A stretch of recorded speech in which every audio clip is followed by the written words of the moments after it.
Hello. Come in. Take a seat.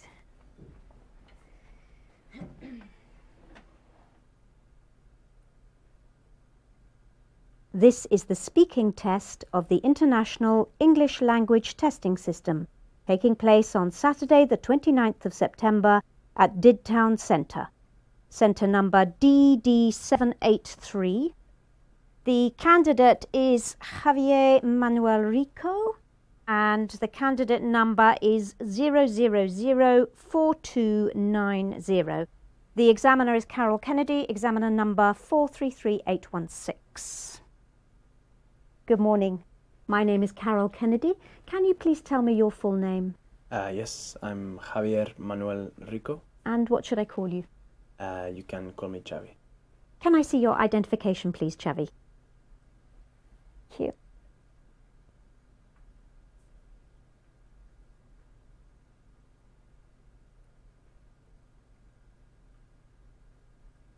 Thank you.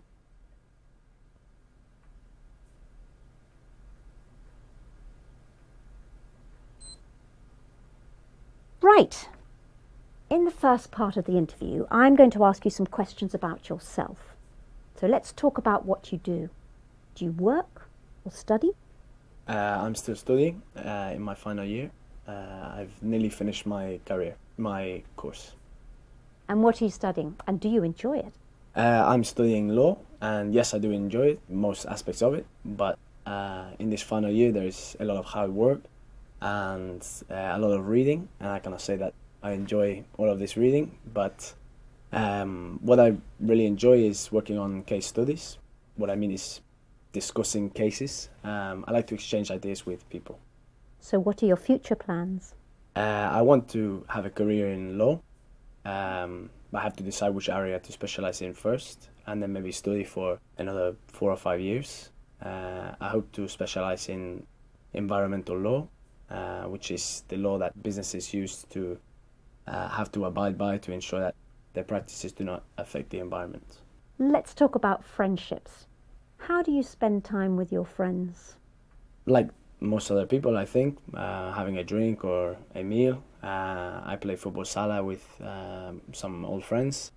I think it's called five-a-side in this country. There are sometimes 6 or 7 of us. I haven't been able to keep it up, so I'm looking forward to getting back into it. And is there one person you could call your best friend? I would say maybe my girlfriend is my best friend. Although if you ask her, maybe she doesn't say this. But among my male friends, I do not think that I have a friend who is closer than all the others. In Spain, we tend to have a big group of friends. On the weekend, maybe a Friday or Saturday, we will all go out together. Sometimes classmates from school or university, and a big group of guys and girls, 15 to 20 of us, will go out and have a meal or end up in a club or a bar and sing some music. And can you tell me about a friend you remember from your childhood? That is going back a long time. There is a boy that I don't know now, but was a very good childhood friend of mine, was called Hector. We were about 9 or 10 years old, and we did everything together. He was kind of geeky, I guess. I had other friends that I had similar interests with and I did sport with, but I like Hector because he was very different. He used to play with chemistry sets and fix engines and things like this. But then we went on to different secondary schools and we made new friends and we grew apart. Now let's move on to talk about culture. Tell me about something that you feel is special to the culture in your country. I mean, it could be the food or maybe the music or perhaps art and literature. I could talk about any of these things, but give me a moment. I think it's better that I talk about food. I'm very proud of Spanish art and literature, but I think that I know most about food. You could say I'm a food expert. Actually, I think Spanish food could be more recognized. I mean, everybody knows dishes like tortilla and paella, and there are tapas restaurants in every city, but our cuisine is more sophisticated than that. And when everybody comes to Spain, they think that we only ever eat snacks, and when you go for a meal, there are lots of dishes on one table. There are some very good tapas restaurants, but most of them are, how do you say, specialized, not specialized, standardized, because they make the food so that everybody will like it. It's like Italian food or Chinese food. So is there a traditional dish that's associated with your country? I'd say that there are not one traditional dish, but there are many regional dishes that are famous. For example, paradilla is very famous in coastal areas, which is grilled seafood, and a good one will have every kind of fish you can imagine. But if you're in the mountains, you will eat food that is from the mountains, maybe a deer or goat or things like this. But don't think that Spanish food is necessarily just about traditional dishes. Like I say, the best restaurants are the most adventurous. Thank you.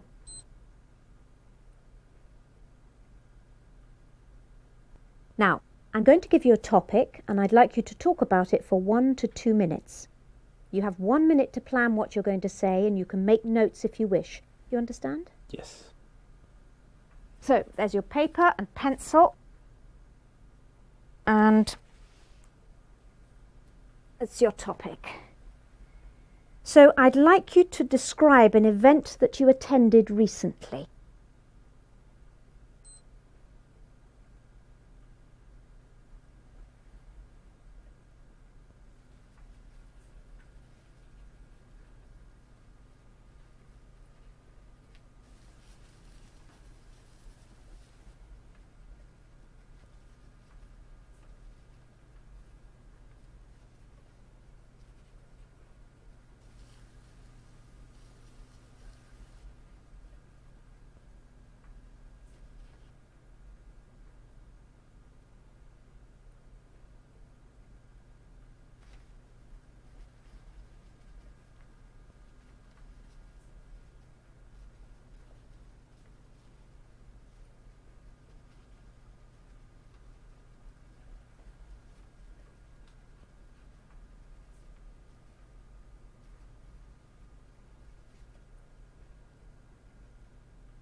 Okay. Now you have 1 to 2 minutes for this, so don't worry if I stop you. I'll tell you when the time's up. Could you please start speaking now? I'm going to talk about my grandparents' golden wedding anniversary, which was 2 months ago. They're in their 70s now and have been married for 50 years, so it was a very special day. I've been to many kind of anniversaries and parties and weddings, but I must say that I enjoyed this day more than any other. It was a moving and memorable day. I think that the combination of the importance of the day and the fantastic atmosphere was what made it so special. This anniversary was in a country house, which in Spain we call una finca, which is like an old ranch. There were many guests who came from far and wide. This venue was perfect because there was a courtyard and a big garden, a magnificent hall where we could have the evening meal. My girlfriend and my brother's girlfriend, they came together with us. As soon as we arrived with everybody there, my mother, she saw everybody and started to cry. I can tell you that my mother, she cries very easily, and there were plenty more tears on this day. There were musicians playing in the courtyard, like an orchestra with just 4 people, and everybody had a glass of champagne. Now, perhaps the most important thing of this day was the people that I saw there. I saw many uncles and aunts that I had not seen for many years, and many cousins that I had not seen since I was a boy. My mother's brother came from Canada, and one of my grandfather's sisters came from Australia. It was very emotional, and it was wonderful to see my grandparents this happy. The best moment for me was when my grandfather made his speech. He thanked my grandmother for sticking with him all these years, and it was not only my mother crying at this point, I can assure you. He is a very good speaker, and he made everybody laugh as well. And finally, of course, they cut the cake, and everybody came together for the group photo. And, Thank you. So what time did you get to bed that night? I think we were some of the last to leave at around 2 a.m. Thank you. Can I have the booklet, the pencil and the paper? Thank you.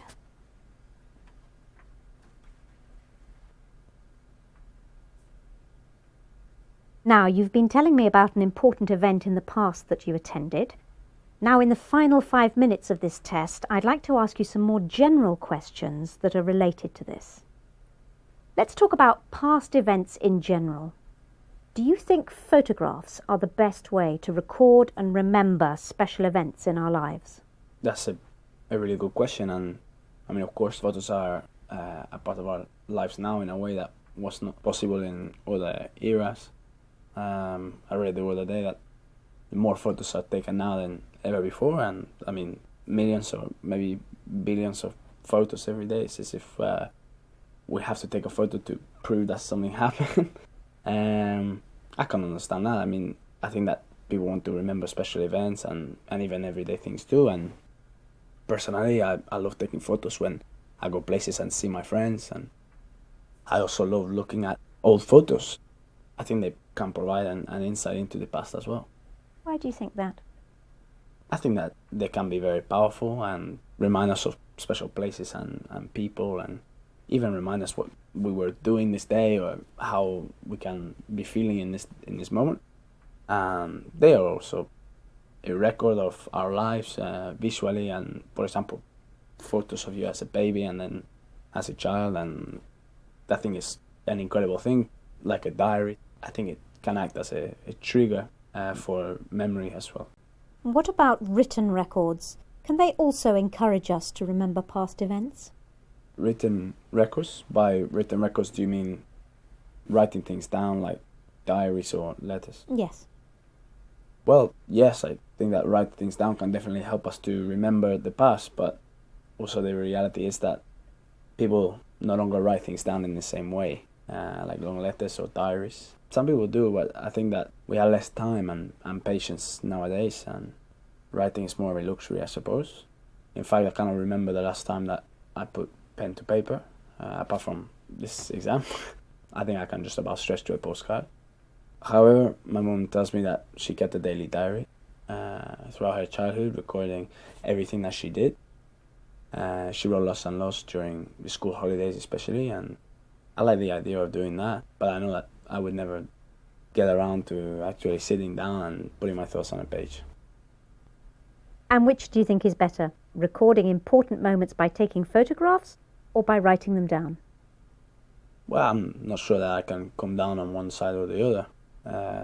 Though on balance, I would say that visual image is more powerful. I'm trying to think of a good example here. There are so many famous photos that capture a moment in time, but one particular photo stands out for me is the image of the wall coming down in Berlin, in Germany in 1989. When you look at the photos, you can imagine the place and the time and the moment very, very clearly. And I think it's amazing that one image can do that. Some people think that it's more important to be concerned about events in the future than events in the past. What do you think? I'm not sure that I can agree with that, because I do not believe we can make sense of the future unless we understand what happened in the past. Why do you say that?